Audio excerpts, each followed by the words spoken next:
1월 23일 목요일 서밋 타임입니다. 오늘은 마태복음 17장을 함께 나누도록 하겠습니다. 봉독할 성경 말씀은 마태복음 17장 1절에서 8절 말씀입니다. 마태복음 17장 1절에서 8절 신약 28쪽에 있습니다. 엿새 후에 예수께서 베드로와 야고보와 그 형제 요한을 데리시고 따로 높은 산에 올라가셨더니 그들 앞에서 변형되사 그 얼굴이 해같이 빛나며 옷이 빛과 같이 희어졌더라. 그때 모세와 엘리야가 예수와 더불어 말하는 것이 그들에게 보이거늘 베드로가 예수께 여쭈어 이르되 주여 우리가 여기 있는 것이 좋사오니 만일 주께서 원하시면 내가 여기서 초막 셋을 짓되 하나는 주님을 위하여 하나는 모세를 위하여 하나는 엘리야를 위하여 하리이다. 말할 때 호련히 빛난 구름이 그들을 덮으며 구름 속에서 소리가 나서 이르시되 이는 내 사랑하는 아들이요 내 기뻐하는 자니 너희는 그의 말을 들으라 하시는지라. 제자들이 듣고 엎드려 심히 두려워하니 예수께서 나와 그들에게 손을 대시며 이르시되 일어나라 두려워하지 말라 하시니 제자들이 눈을 들고 보매 오직 예수 외에는 아무도 보이지 아니하더라. 아멘. 오늘 말씀의 제목은 예수의 영화로우신 변형입니다. 마태복음 17장에서는 12제자 중에 베드로, 야고보, 그의 형제 요한을 높은 산으로 데리고 올라가는 것이 첫 번째 장면으로 등장합니다. 그리고 변형된 모습을 보여주십니다. 베드로가 이스라엘에서 최고의 인물인 모세와 엘리야와 예수님이 함께 계심을 보고 이대로 영원히 살기를 소망하며 초막을 지을 것을 묻습니다.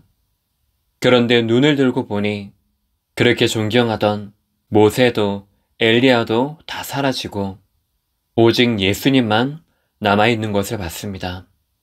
베드로는 잘한다고 하지만 여전히 영적 무지 속에서 벗어나지 못하고 있습니다. 이것은 다른 것이 아닌 바로 예수님 자신이 누구인지에 대한 보여주시는 것이었습니다. 이후에 귀신 들린 아이를 제자들은 고치지 못하고 있는 장면이 나옵니다. 예수님께서 꾸짖으심으로 귀신을 쫓아내시고 묻는 제자들을 향해 겨자씨만한 믿음이 없다고 말씀하십니다. 믿음이 없는 그 상태가 예수님의 사역에 대한 예고에서도 성전세에서도 동일하게 그 흐름이 이어집니다. 이와 같은 사건을 정리하면서 붙잡아야 될 세 가지 중요한 메시지가 있습니다. 첫 번째로 영적인 무지를 경계해야 합니다.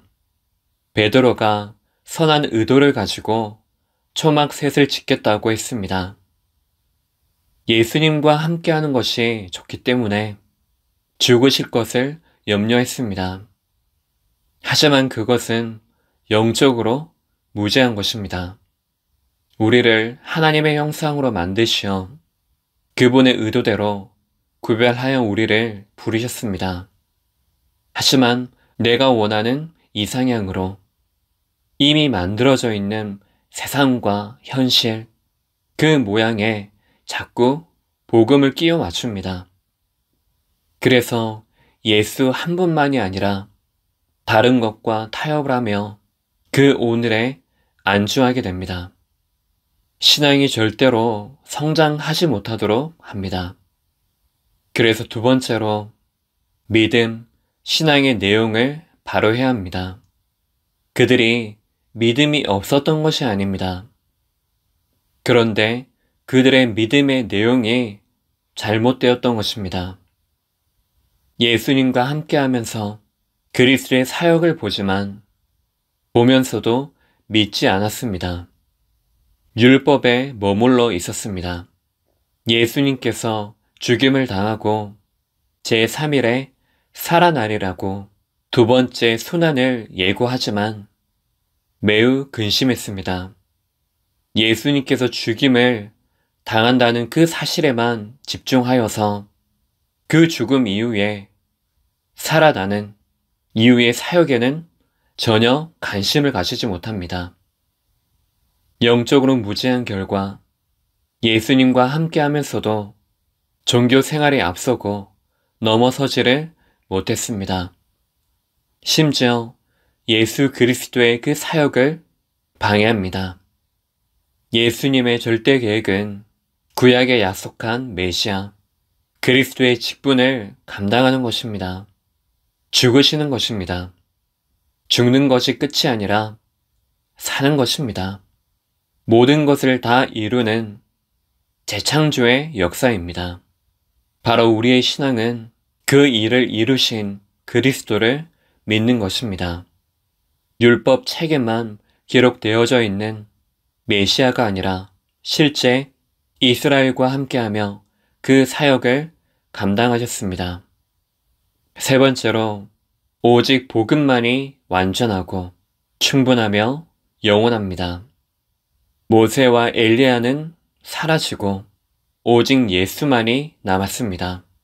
우리의 틀린 관심을 환기시키며 주인이 누구인지를 분명히 하셨습니다.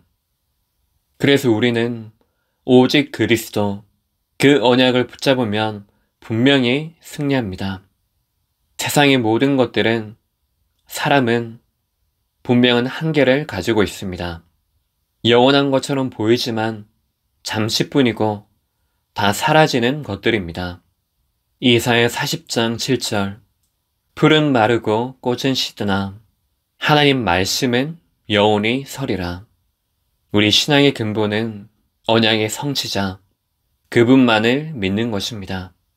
그것이 언약 신앙입니다. 결론적으로 오늘 근본 신앙을 바르게 하는 예수 그리스도의 이름을 오직 붙잡는 시간 되시기 바랍니다. 기도하겠습니다. 하나님 아버지, 썩어 없어질 것에 우리의 인생을 거는 것이 아니라 가장 가치 있는 예수 그리스도 그 이름에 우리의 인생을 드리게 하옵소서. 그리스도의 신 예수님 이름으로 기도합니다. 아멘.